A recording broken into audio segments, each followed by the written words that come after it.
My name's Paul Carlson. I have spent my career researching traffic control devices.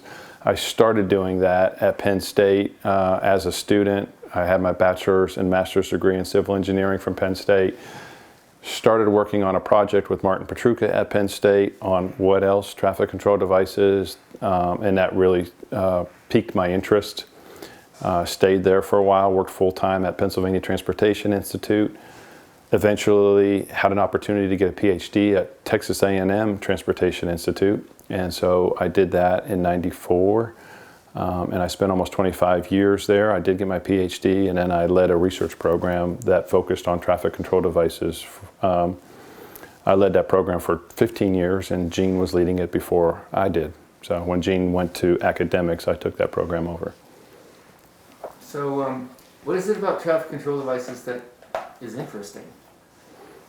Well, I think for number one, everybody uses traffic control devices to get around, but almost everybody takes them for granted, right?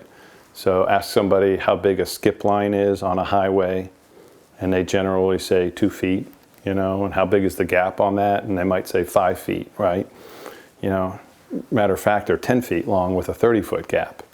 And so, and ask people the size of a traffic sign, and most people will say, maybe 1 foot, and, generally they're 3 foot in dimension or 4 foot in dimension or much bigger than that, as you know. So just how often people take those types of traffic control devices for granted and how important they are for safety. It's got the cat's eyes in it, it's embossed. So how was this sign made? So this is a steel plate that is punched and embossed so that it keeps the steel rigid, right? So that's the border that's sort of beat up. The letters and these horizontal lines are actually raised, they're embossed. Uh-huh. So that gives it its rigidity. And then if you look at the back side, you can see how the cat's eyes are installed behind this plate because they're about 1/2 inch, right? I see. There's the glass, and then they're in an aluminum case, and it ends up being about 1/2 inch deep.